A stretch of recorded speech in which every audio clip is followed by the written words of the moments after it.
안녕하세요. 저는 지옥행 열차 티켓을 제 손으로 끊고 탈 뻔하다 그 입구에서 간신히 뒤돌아서 나온 30대 여자입니다. 아직도 그때 그 결혼을 했더라면 어떻게 됐을까 하고 상상하곤 하는데 그때마다 치가 다 떨릴 정도로 몸서리가 다 처집니다. 몸서리가 다 처질 만큼 치가 떨렸던 저의 파혼 과정 한번 들어보실래요? 저와 남자친구는 3년을 연애한 사이였어요. 남자친구는 34살, 전 29살. 결혼을 생각해야 하는 나이였던 것도 맞지만 남자친구와 결혼 결정을 하게 된 것은 오직 나이만은 아니었죠. 3년이란 시간 동안 제가 봤던 남자친구는 다정했고 밝았으며 한결같았어요.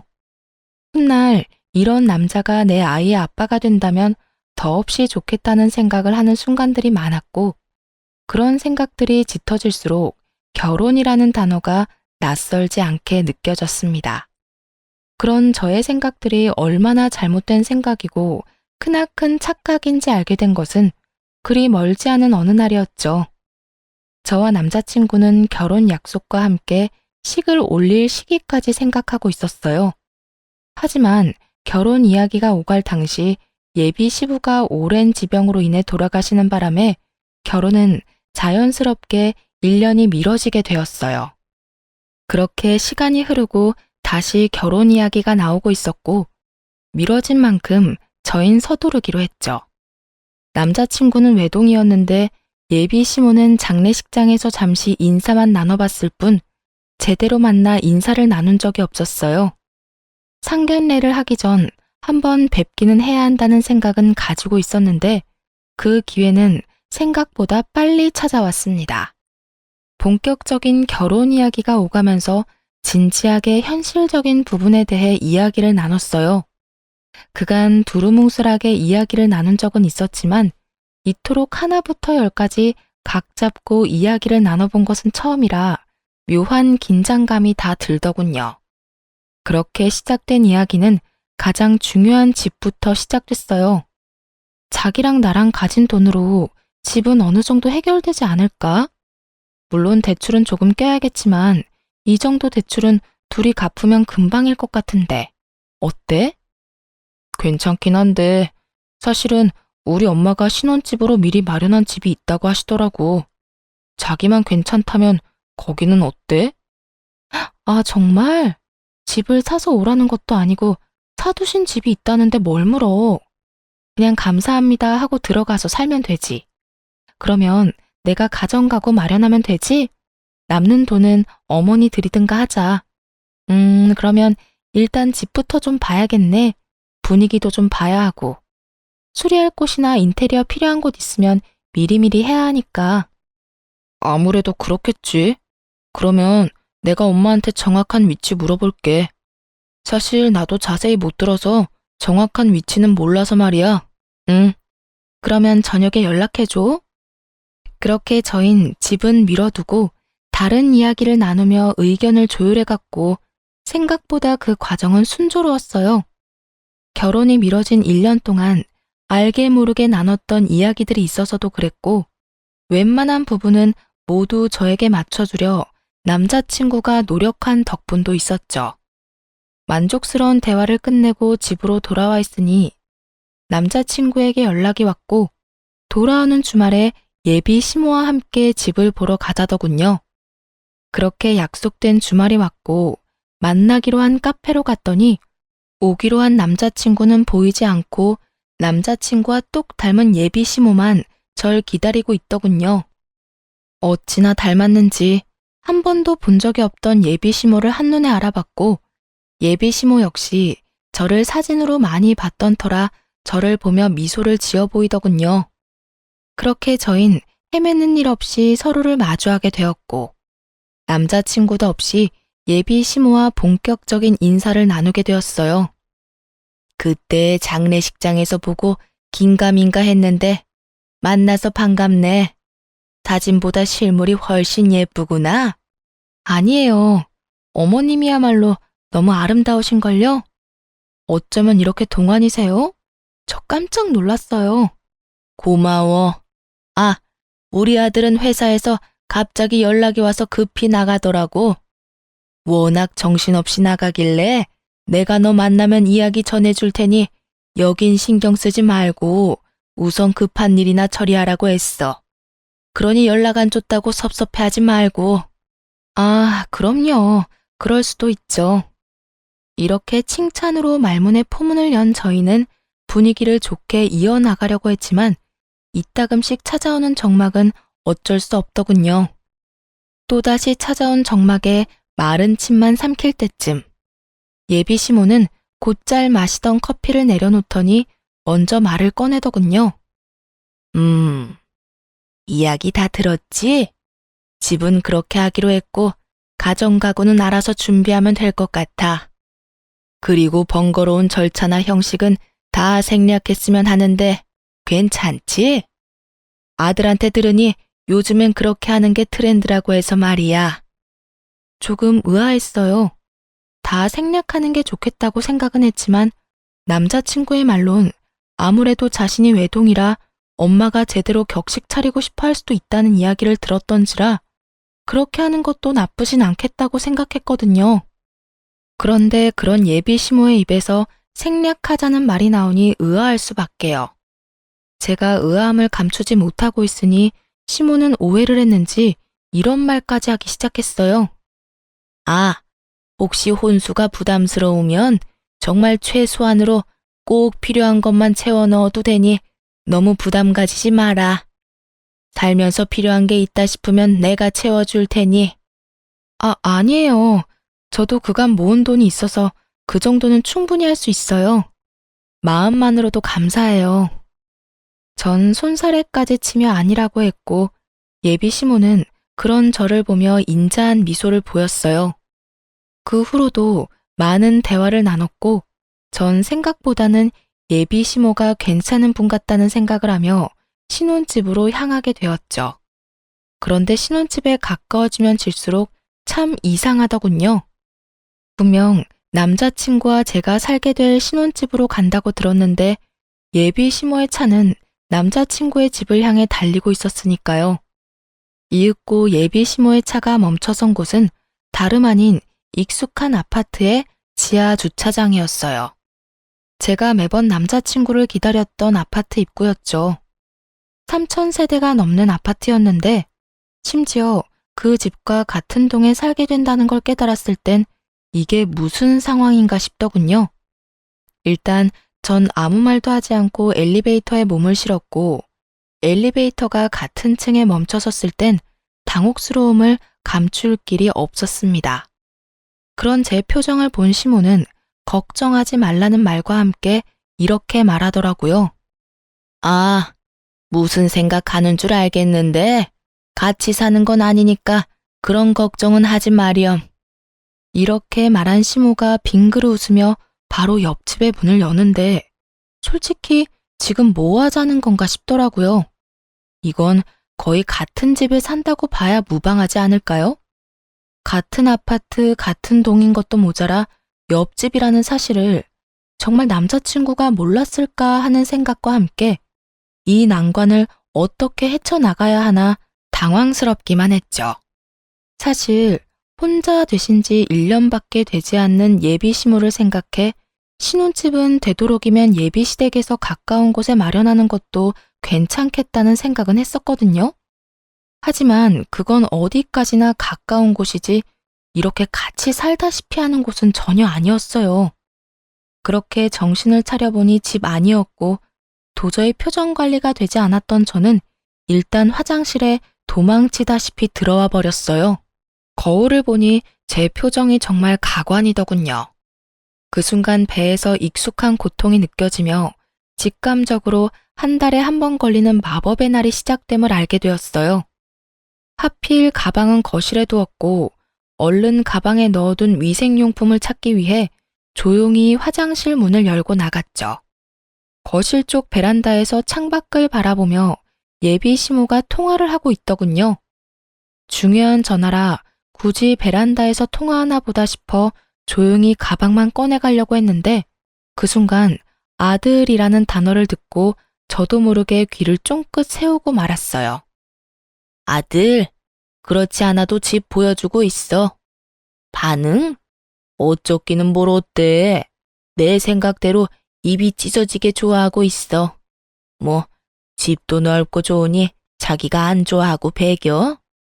아파트 단지로 들어서고 난 후 입이 찢어지게 좋아하기는커녕 미소 한 번 보인 적이 없었는데 어떤 모습을 보고 저딴 이야기를 전하는지 모르겠더군요.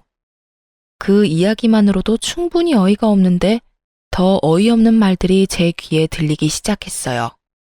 애까지 게 시댁 옆이라고 싫어하면 어쩔 거야? 너희 결혼한다고 진작 소문 다 나지 않았니? 그래, 그러니까. 그렇게 소문 다 난 마당에 파혼이라도 해봐라. 누구 손해일 것 같아? 남자는 아무 문제 없어도 여자는 그렇지도 않아.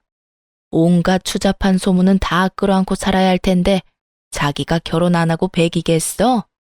아우, 그리고 아들, 넌 도대체 눈이 어디 달린 거니? 여자 보는 안목 좀 키울 순 없어? 이 엄마는 얼굴 보고 깜짝 놀랐다.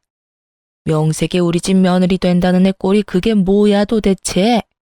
생긴 거는 꼭 여우처럼 생겨서는 입고 온 옷, 손에 쥔 가방, 신고 있는 신발까지 뭐 하나 제대로 된 것이 없던데? 걔 어느 정도 사는 집 애는 맞아. 그런데 왜 그렇게 후줄근하게 다녀? 엄마 창피해서 혼났어. 놀라움의 연속이었지만 이 정도에서 끝이 났다면 제가 이곳에 사연을 보내는 일은 없었겠죠. 네, 예비 시모의 말은 이것이 끝이 아니었어요. 입이 제대로 풀린 시모는 가쁜 숨을 고르더니 또다시 한바탕 쏟아내기 시작하더군요. 네가 좋다고 하니 일단 결혼은 허락하는데 1, 2년 여기서 살다가 합가하겠다고 한 약속이 잊지 마라. 그때 되면 내가 무슨 이유를 갖다 붙여서라도 합가시킬 거니. 저의 꼴을 보아하니 훗날 태어날 우리 손주 교육이나 제대로 시키겠나 싶어서 그래. 그것뿐이겠니? 우리 손주도 자기처럼 없어 보이게 입히고 키울 거 아니야. 내가 그 꼴을 어떻게 보니? 그러니 너도 그런 줄 알고 그때 가서 군말할 생각도 하지 마. 일단 네 말대로 맨몸으로 와도 아무 상관없다는 식으로 말도 흘렸고 분위기도 좋게 만들어놨으니 결혼해서 저 물건 꽉 잡고 산다는 약속이나 지켜. 아, 그리고 내가 어떤 시집살이를 시키든 상관하지 않겠다는 약속도 잊지 마려무나. 그 약속 믿고 결혼 허락한 거니까. 휘몰아치는 말들을 들으며 전 어찌해야 할 바를 몰랐고 정신을 차려보니 예비 시모와 헤어지고 저의 집 제 방이더군요. 전 이해가 되지 않았어요. 제가 무슨 잘못을 했다고 저를 그리 미워하는 건지. 아니, 애초에 장례식장에서의 그 짧은 만남을 제외하곤 인사한 건 오늘이 처음이었는데 제 모든 것이 싫다고 할 만큼 미움받을 틈이 있었나 싶더군요. 전 곱씹고 또 곱씹어도 저에겐 어떤 잘못도 없었고 생각하고 또 생각해도 이건 아니라는 생각이 강하게 들었어요. 그렇게 한참을 생각에 잠겨 있는데 엄마가 조심스럽게 제 방으로 들어오더라고요. 걱정이 가득한 표정의 엄마. 당연했어요. 집을 보고 오겠다며 신나서 나간 딸이 넋이 나간 것도 모자라 잔뜩 굳은 표정으로 돌아왔으니 말이에요. 딸, 오늘 집 보고 온다더니 무슨 일이 있었던 거야? 아무리 남자친구와 제가 하는 파혼이라 할지라도 혼자 할 결정은 아니라는 생각이 들었던 저는 제가 듣고 본 모든 사실을 엄마에게 말해주었고 제 말을 다 들은 엄마는 격분하기 시작했어요. 아니 뭐 그런 집구석이 다 있어? 어떻게 된 집구석이면 결혼을 하기도 전에 남의 집 귀한 딸을 합가시킬 계획까지 세우고 있냐고. 뭐? 시집살이? 자기가 뭔데 내 딸한테 시집살이를 시켜? 그니까 나도 깜짝 놀랐어. 카페에서 이야기 나눌 때까지만 해도 전혀 그런 사람이 아니었거든? 그런데 남자친구랑 통화하면서 그런 말을 하는데 순간적이지만 같은 사람이 맞나 하는 생각까지 들었어. 그애미의 그 아들이란 말이 이런 경우에 쓰는 말인가 보다. 자기 엄마가 그런 생각을 하면 뜯어말릴 생각을 해야지. 한 가정의 가장이 되겠다는 놈이 좋아서 같이 짝짝꿍하는 꼴이라니. 너 이 결혼 안 할 거지? 아무리 생각해도 아닌 것 같아. 그래, 이혼보단 파혼이야. 요즘 세상의 파혼은 흠도 아니야. 동거하다 찢어지는 사람들도 수두룩인 세상에 파혼이 무슨 흠이나 되겠어? 알고 있어. 그런 걱정은 하지도 않았고. 그래. 아휴, 파혼할 때 하더라도 상견례 자리는 마련해. 그 뻔뻔한 여자 얼굴은 한번 봐야겠으니. 파혼까지 하는 마당에 굳이? 왜 그런 시간 낭비를 해야 해? 시간 낭비되지 않게 알찬 시간 보내고 올 거니까 넌 잔말 말고 자리나 마련해. 그 순간 엄마의 눈은 반짝이고 있었고 전 엄마의 말대로 상견례 약속까지 잡게 되었어요. 상견례 날이 다가오고 모든 사실을 전해들은 아빠가 역정을 내며 그 집구석 박살을 내버리겠다고 한바탕 난리가 났더랬죠. 딸바보 아빠가 제 앞에서 그렇게 화낸 걸 본 적이 없었는데 엄마의 눈빛에 다시 순한 양이 되어선 엄마와 저만 상견례 자리로 향하게 되었죠. 아빠가 참석하지 않은 사실을 당일에야 알게 된 예비 시모는 눈에 보일 정도로 인상을 찌푸리고 있었지만 그 온화한 말투는 잃지 않고 있더군요.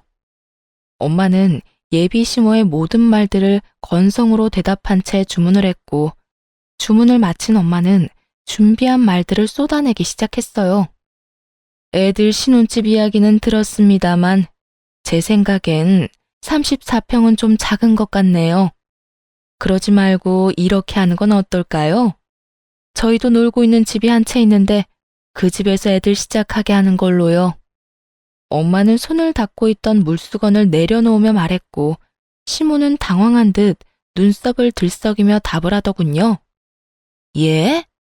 34평이면 둘이 살기엔 부족함이 없을 텐데요. 아니 평수는 떠나서 위치도 좋고 집값도 꽤 나가는 곳이라 미리 받아두면 애들 앞으로 사는데도 도움이 될 겁니다. 그러니 집은 원래 계획대로 하는 게 좋을 것 같네요. 그런 거라면 걱정하지 않으셔도 되는 게 저희가 가지고 있는 집도 가격은 만만치 않아서요. 위치가 어디쯤인가요? 아시죠? 땡땡동의 땡땡땡 아파트. 거기 50평대라 살기는 더 좋을 거예요. 위치가 더 좋은 건 물론이고요. 이 정도는 돼야 애들 앞날에 도움 정도는 되지 않을까요? 누가 봐도 제 말이 맞을 텐데요. 엄마는 작정을 한 듯 눈 한 번 피하지 않고 예비 시모의 말에 대응하고 나섰고 예비 시모는 이런 상황은 전혀 예상하지 못한 듯 차가운 물만 마시고 있더군요. 어느 아파트인지 들은 남자친구가 적잖게 당황한 듯 말까지 더듬기 시작했죠. 거기 혹시 미연이가 지금 사는 곳 아니에요? 왜 아니야? 맞아. 내가 말한 노는 집이 사실은 우리 집 위층이야. 층간소음 때문에 고생 꽤 했었는데 윗집 이사 간다는 소식 듣고 그냥 사버렸거든. 와봤으니 알 테지만 전망도 좋고 교통편도 좋고 여러모로 지금 계획하고 있는 집보단 낫지 않겠어? 그래요. 엄마가 말한 빈집은 저희 집 위층으로 엄마의 말대로 꽤 긴 시간 층간소음으로 고생을 하고 있었는데 윗집이 나간다는 소식과 함께 그냥 그 집을 사버렸던 것이었습니다. 그 당시 집에 여윳돈이 있기도 했고 그땐 집값이 지금처럼 비싸진 않았던 터라 부담이 되긴 했어도 큰 고민 없이 내린 결정이었죠. 그 뒤론 세입자를 가려가며 받고 있었고요. 엄마의 말이 끝나자 남자친구는 다시 입을 다물어 버렸고 예비 시모는 목에 핏대까지 세우며 엄마에게 따지고 들더라고요.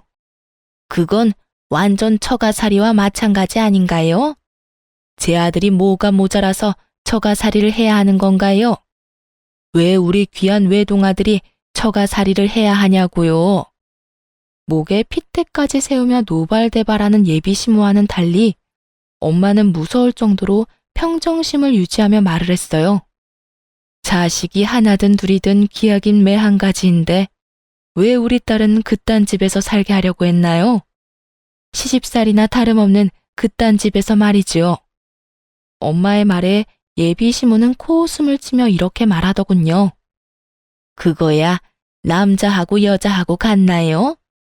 여자는 시집 오면 죽어서도 시댁 귀신인데 당연히 시댁 가까이 있어야 하는 거 아닌가요? 그리고 양가 부모님 다 계시는 그쪽 상황과는 달리 전 작년에 애 아빠도 떠나보내고 저 혼잔데 그 정도 욕심 정도는 좋게 봐주실 수도 있잖아요. 예비 시모는 말이 끝나자 남자친구는 머리를 긁적이며 자기 엄마 편을 들고 나서더라고요. 그래요, 장모님. 아버지 돌아가신 지도 얼마 안 돼서 한동안은 제가 가까이에서 지내고 싶어요. 그러니 조금만 이해 부탁드립니다.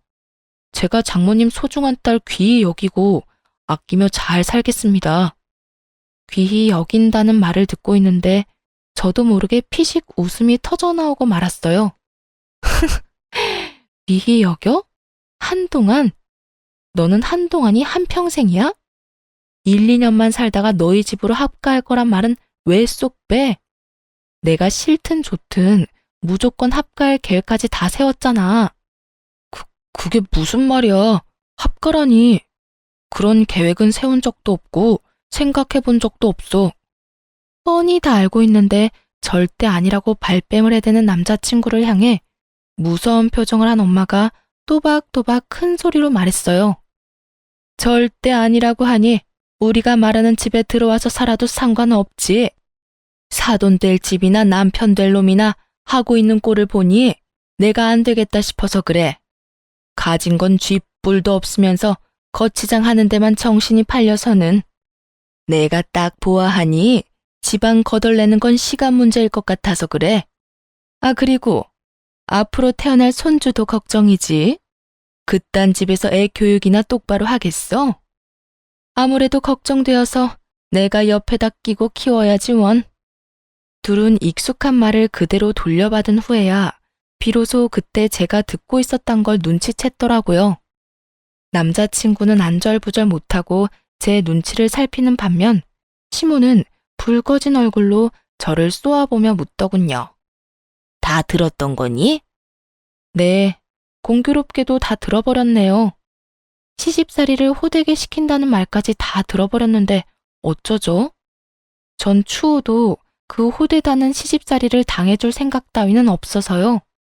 이 음흉한 년, 어디서 보고 배운 것 없이 남의 통 하나 엿들어? 하여튼 이래서 가정교육이 중요하다니까. 예비 시모는 욕설까지 섞으며 저에게 화를 내기 시작했고 그런 모습을 그냥 두고 보고만 있을 저희 엄마가 아니었습니다. 생긴 대로 논다더니 천박하게 생겨서는 말하는 꼴도 생긴 그대로네. 어디서 년자를 입에 올려? 뭐? 천박? 너 말 다 했어? 난 더는 당신 같은 천박한 사람이랑 말 섞고 싶지 않은데 어쩌지? 너 이제 어떻게 할 거야? 내 딸이랑 결혼할 거야 말 거야? 엄마는 궁시렁대고 있는 예비 시모를 무시한 채 남자친구에게 물었고 우물쭈물 눈치만 살피던 남자친구는 고개를 푹 숙인 채 이렇게 말하더군요. 장모님 뜻에 따르겠습니다. 예상치 못한 답변에 예비 시모와 저는 놀라 남자친구를 바라보고 있는데 엄마는 이런 답을 예상했다는 듯 피식하고 웃어버리시더라고요. 놀란 것도 잠시 예비 시모는 남자친구를 붙잡고 닥달하기 시작했고 남자친구는 여전히 고개조차 들지 못하고 있었어요. 네가 어떻게 그런 결정을 내릴 수가 있어? 네가 어떻게 나한테 이럴 수가 있냐고? 그러면 어떻게 해?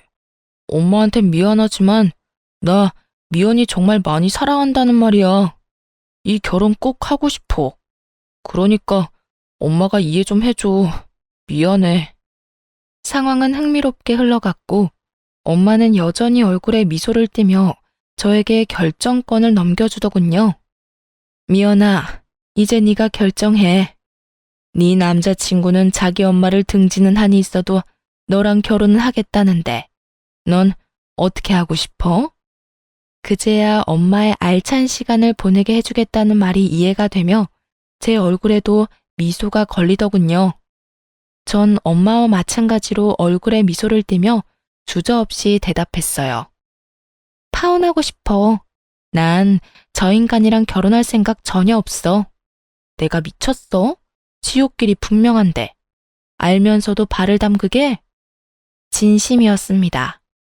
그 당시 두 얼굴을 가진 예비 시모도 싫었지만 사실 제일 괘씸한 건 남자친구였거든요.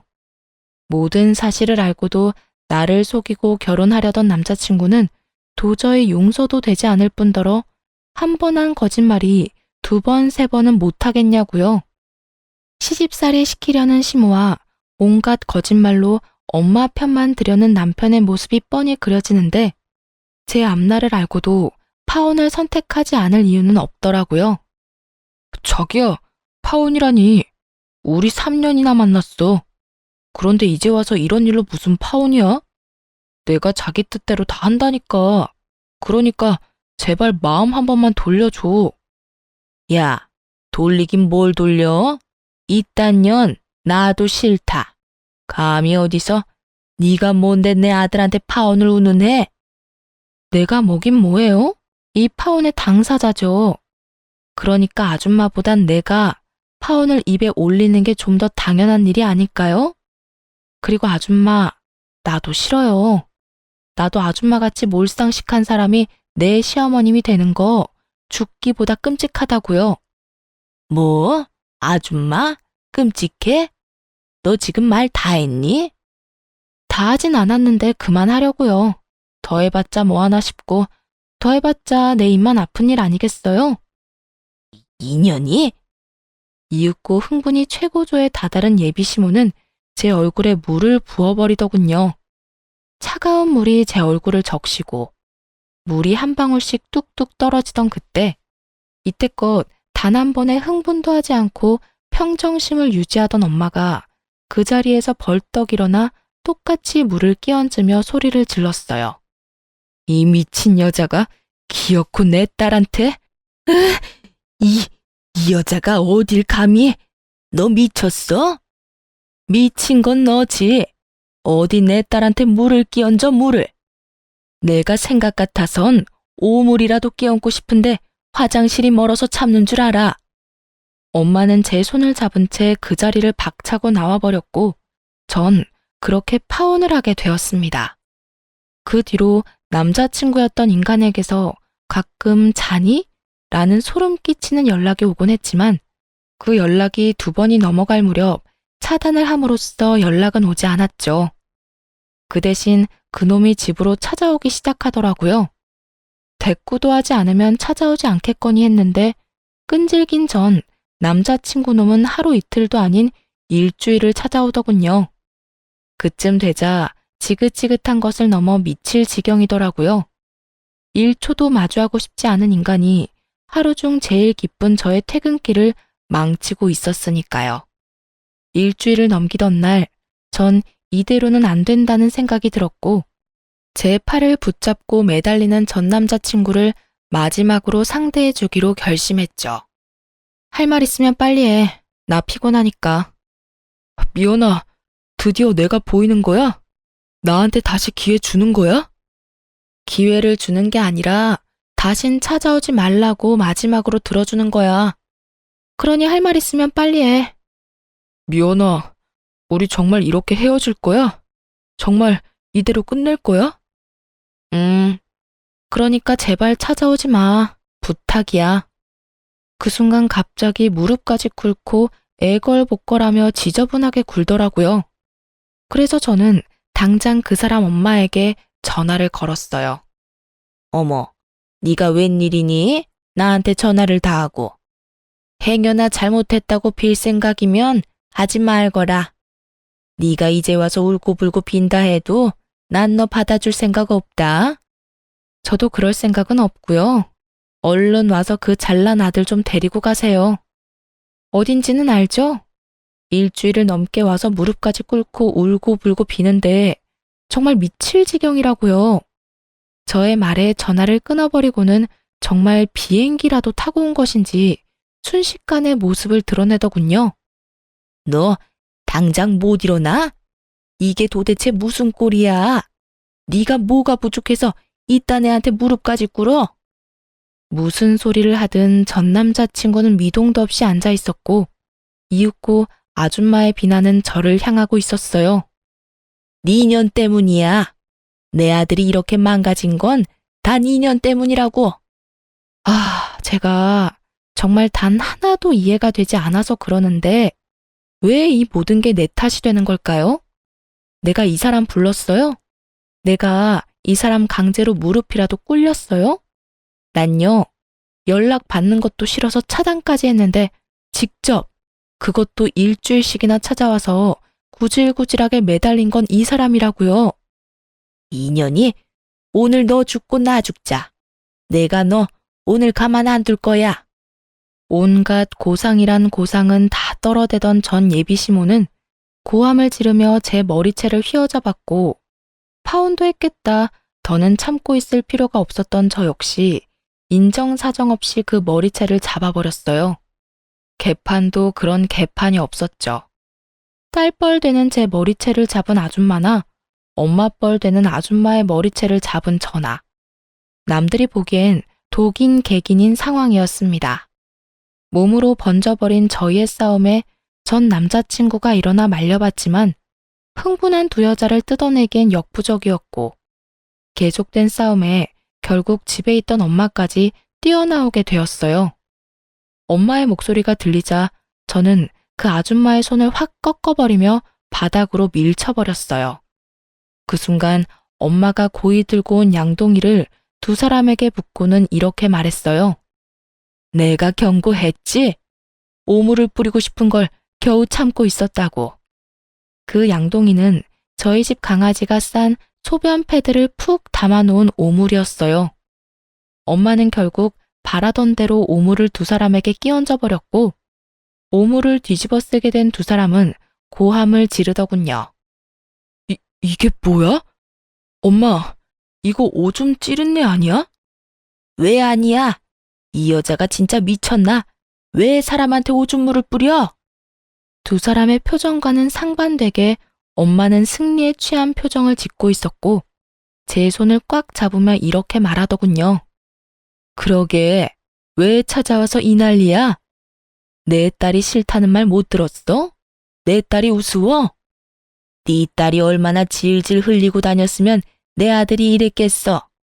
앞으로 딸 관리 좀 잘하란 말이야. 이런 일 없게.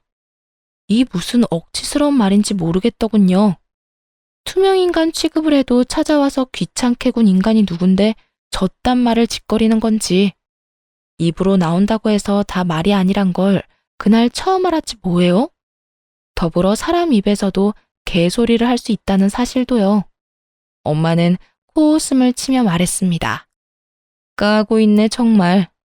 내가 웬만하면 상스러운 말 쓰기 싫어서 참고 또 참았는데 너 같은 건 욕 없인 대화가 안 되겠네. 야 이 미친년아, 정신 차려. 내 딸이 흘린 게 아니라 네 아들이 내 딸 못 잊어서 미쳐 날뛰는 거야. 알겠어? 그러니까 네 아들 다리 몽둥이를 꺾어버리든 누나를 뽑아버리든 그건 알아서 하고 불구를 만들어서라도 우리 눈앞에 보이지 않게 해. 다시 한번 내 딸 앞에 얼씬거리는 날엔 경찰에 신고할 테니 그런 줄 알아. 엄마는 욕이라곤 모르는 사람인 줄 알았는데 생각보다 엄마의 욕은 화려했고 경고는 강했어요. 그 이후 그 인간들의 소식은 들을 수도 없었으니까요. 그렇게 5년이란 시간이 흘렀어요. 그동안 저는 좋은 사람을 만나 결혼도 하고 이제 300일이 되어가는 딸을 키우며 그 누구보다 행복하게 살아가고 있었어요. 그런데 얼마 전 딸이 감기에 걸려 동네 인기 있는 소아과에 딸과 함께 방문하게 되었어요. 진료를 기다리며 딸을 보고 있는데 소아과 문이 열리더니 익숙한 두 사람이 들어오더군요. 네, 맞습니다. 익숙한 두 사람은 5년 전 시모가 될 뻔했던 여자와 남편이 될 뻔했던 남자였어요. 두 사람은 100일이 갓 넘어 보이는 아기와 함께였는데 표정이 좋아 보이진 않더라고요. 사실 지금의 남편과 결혼할 때 딱 한 가지 고민이 있었어요. 그 사람이 신혼집으로 본인이 살던 집에서 시작하자고 말했는데 하필이면 예전 제 시댁이 될 뻔했던 집과 정말 가까웠거든요. 하지만 설마 마주칠까 하는 마음이 있기도 했고 마주친다 한들 이미 끝난 사이인데 무슨 상관이냐 싶어 고민 끝에 그냥 살기로 한 것이었는데 다른 곳도 아닌 소아과에서 마주칠 줄은 꿈에도 몰랐던 거죠. 두 사람은 저를 발견하지 못한 듯 서로에게 언성을 높이며 대화를 하고 있더라고요. 이게 뭐야? 일도 제대로 못하고. 이게 다 엄마 때문이야? 이게 왜 또 내 탓이야? 엄마 말처럼 멍청한 애 찾아서 결혼했으면 잘해주기라도 했어야지. 설득하는 것도 아니고 강제로. 그것도 애 낳자마자 합가라니 나 같아도 싫겠다고. 거기에다 출산한다고 몸도 성치 않는 사람 그렇게 쥐잡듯이 잡으니 걔가 안 도망가고 버텨? 나라고 그럴 줄 알았겠니? 애도 낳았겠다. 애 위해서라도 참고 살 줄 알았더니 그리고 말은 바로 해라. 멍청하기는.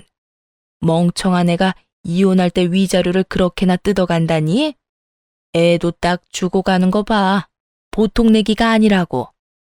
넌 어떻게 그딴 애를 데리고 와서는 아휴, 너 때문에 이 나이에 이게 무슨 고생이야? 누구 탓을 하는 거야 지금? 좋은 베이비시터 구하면 뭐하냐고. 들어오는 족족 엄마가 구박을 그리 해대는데 누가 버텨? 이제 소문 쫙 나서 웬만큼 돈 올려준다고 해도 안 온다고 하더라. 어떻게 할 거야? 이야기를 들어보니 어디서 머릿속이 새하얀 여자를 낳까 결혼도 하고 아기까지 낳았지만 아기를 출산함과 동시에 애까지 낳았는데 자기가 어쩌겠냐는 무지한 생각을 했던 아줌마가 예전 저에게 하려고 한 것처럼 합가를 반강제로 밀어붙인 거였죠. 산후조리도 제대로 하지 않은 여자에게 모진 시집살이를 시켰고 그걸 견디지 못한 여자는 자식이고 뭐고 이혼 소송으로 위자료만 잔뜩 챙겨갔다더군요. 오죽했으면 자기 배 아파서 낳은 생떼 같은 자식을 버리고 도망갔을까 하는 생각도 들더라고요. 제가 보기엔 누구 하나 잘난 사람이 없는데 뭘 그리 따지는 것인지 이해가 되지 않기도 했고요. 병원 안에서 조용히 대화를 엿듣는 다른 엄마들도 같은 생각인지 저마다 곱지 않은 눈초리로 두 사람을 훑고 있더라고요. 그렇게 주변의 시선 따윈 신경 쓰지 않고 열심히 열을 올리며 서로의 탓으로 돌리던 순간 전 남자친구의 눈과 딱 마주쳐버렸고 피하기엔 늦은 상황이 되어버렸습니다. 꼴에 결혼은 했나 보네. 쟤 하고 있는 꼴을 봐라. 너 그때 엄마 버리고 쟤하고 결혼해서 봐라. 네가 지금 어떤 꼴로 살고 있을지 안 봐도 뻔해. 예전엔 저 정도는 아니었는데 좀 그렇긴 하네. 그땐 네 눈에 콩깍지가 씌었었고 거봐, 엄마 말 듣기 잘했지? 꼴값이지도 않더라고요. 자식 아파 소아과 가는데 집에 있는 비싼 옷 갖춰 입고 가는 게 더 웃긴 거 아닌가요? 그리고 저요, 꼴이라고 불릴 만큼 허름한 행색도 아니었어요. 그저 이름난 브랜드 옷이 아닌 예전부터 그러했듯 품질 좋고 가격도 착한 그런 옷을 입고 있었어요. 보기에 싸구려 같은 옷도 아니었고요.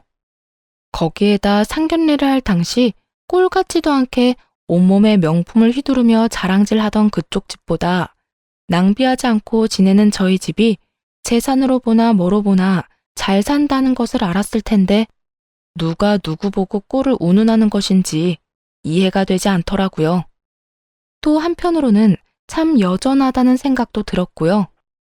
아무것도 묻지도 따지지도 않고 저를 미워하던 늙은 여자나 그런 엄마도 부모라고 좋다고 쿵짝 맞춰주던 저놈이나 말이에요.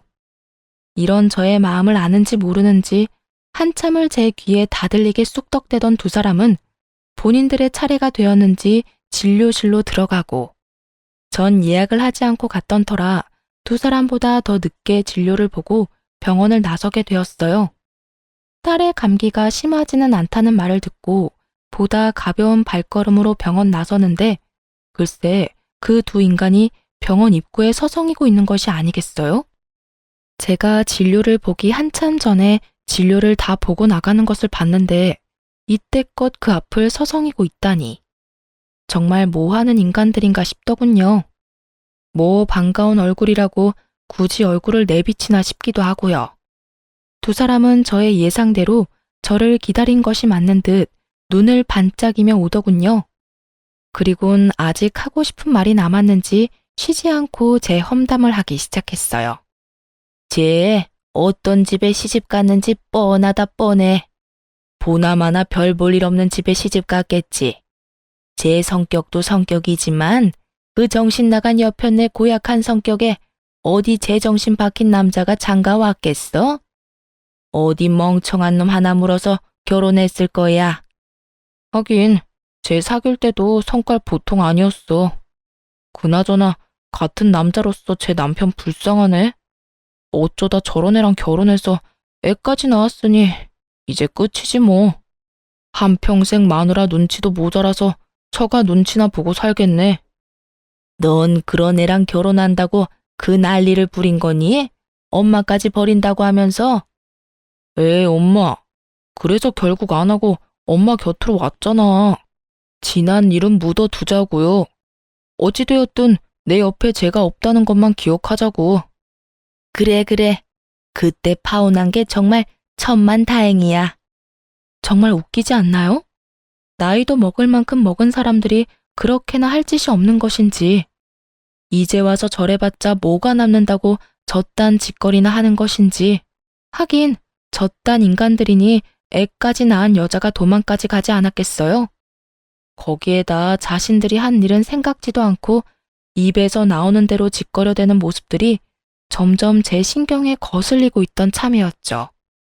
더러워서 피하려고 했던 저의 인내심이 바닥나며 한마디 해야 하나 말아야 하나 망설이던 순간 익숙한 자태를 뽐내는 외제차가 급하게 멈춰서더군요. 여보! 저의 입에선 여보라는 말이 흘러나왔고 차에서 내린 말끔한 차림의 남편이 저에게 허겁지겁 달려왔어요. 여보, 당신 진짜 이럴 거야? 저의 남편인 걸 확인한 지금 저는 보았어요. 두 사람의 입이 정말 거짓말 하나 보태지 않고 쩍 벌어지는 모습을요. 어느새 차에서 내린 남편은 걱정스러운 눈빛으로 제 앞에 서 있었고 저는 출근한 사람이 여기 왜 있나 싶었어요. 응? 내가 뭘? 무슨 일 있어? 여긴 어떻게 왔어? 무슨 일 있지? 병원 갈 거면 나한테 말하라고 했잖아. 내가 같이 간다고. 왜 혼자 왔어? 병원이 천리말리 있는 것도 아니고 걸어서 충분히 올 수 있으니까 그냥 왔지. 그나저나 당신 오늘 이혼 상담 있다고 하지 않았어? 중요한 분이라고 준비 오래 했었잖아. 그건 어떻게 하고 여길 와? 지금 그깟 클라이언트가 중요해? 우리 집 두 여자가 나도 없이 병원에 갔다는데 어쩐지 장모님한테 전화드리고 싶더라니. 장모님한테 당신 병원 갔다는 말 듣자마자 상담 다 미루고 왔어. 네, 제 남편은 보시다시피 팔불출이고 꽤 능력 있는 변호사예요. 오늘 중요한 분과 상담이 있다길래 일부러 아무 말도 하지 않고 딸과 함께 병원에 왔던 것인데 남편이 결국 알고 득달같이 쫓아왔던 것이었어요. 남편은 자연스럽게 저의 품에 있던 딸을 받아 안았고 곁눈질로 두 사람을 보니 여전히 벌어진 입을 다물지 못하고 있더군요. 그랬겠죠. 두 사람은 제가 변변치 못한 남자랑 결혼해 대접, 대우 이런 것은 꿈도 못 꾸고 그저 애 하나 보고 사는 그런 불행한 꼴을 기대하고 있었던 것 같은데 제가 이리 사랑받으며 살고 있으니까요. 그 순간 귀히 대하겠다는 전 남자친구의 말이 왜 생각이 났는지는 모르겠지만 전 누가 보아도 귀히 대접을 받고 있었어요. 내가 이럴까봐 당신한테 말 안 한 거야. 다음부턴 절대 그러지 마. 병원 오는 게 뭐 힘든 일이라고 일까지 내팽개치고 와. 애 데리고 병원 오는 거 충분히 힘든 일이야. 그거 보통 일이 아니라고. 그러니까 내가 일도 내팽개치고 이렇게 달려오는 거 싫으면 다음부턴 미리미리 말해줘. 10분 전이라도 되니까 미리 말만 해. 괜히 혼자 애 데리고 고생하지 말고. 당신 출산하고 손목도 안 좋잖아. 그래서 걱정이 너무 돼서 그래. 남편은 제 손을 잡고 흔들며 애교를 부렸고 전 하는 수 없이 웃고야 말았죠. 제가 웃으니 남편도 방긋 웃어 보였고 저에게 이제 차에 타라는 듯 자연스럽게 뒷문을 열어주었어요. 전 누구보다 자연스럽게 그 차에 쏙 타버렸고요. 그 순간 두 사람의 표정이 어땠는 줄 아세요? 믿을 수 없다는 눈빛과 함께 절망적인 표정을 짓고 있더라고요. 품에 안은 아기는 쉴 새 없이 울고 있었고요. 그 순간 제 마음에 통쾌함이 가득했다면 제 심보가 너무 고약한 걸까요? 남들 생각이 어떻든 전 그 순간 참 통쾌했어요. 그렇게 사람 면전에 두고 온갖 무시와 핀잔을 해대더니 실상은 전 이렇게 사랑받고 있고 입이 마르도록 욕하던 그 꼴이 자신들이 처한 꼴이었으니까요. 그렇게 차에 탄 제가 통쾌함에 미소 짓고 있는데 남편이 차에 타려고 문을 열며 이렇게 외치더라고요. 안 되겠어. 우리 당장 차 한 대 더 사자. 당신 타고 다닐 차 있어야겠어. 아니면 이 차 줄까? 이 차 탈래? 이렇게 저의 팔불출 남편은 자신도 모르는 사이에 저의 복수의 마침표를 찍어주었어요. 전 이런 팔불출 남편과 아주 행복하게 잘 살고 있습니다. 남편은 앞서 말했듯이 저에게 다정하고 혹여나 제 손에 가시라도 박히는 날엔 저보다 더 아파해주는 그런 남자예요. 이런 남편이 무엇보다 좋았던 것이 있었는데요. 그건 바로 부모님을 존경한다는 것이었어요. 남편의 존경을 한 몸에 받을 만큼 시부모님은 존경받아 마땅한 좋은 분들이셨고 그런 좋으신 분들을 존경하고 섬기는 남편이 참 멋져 보이더라고요.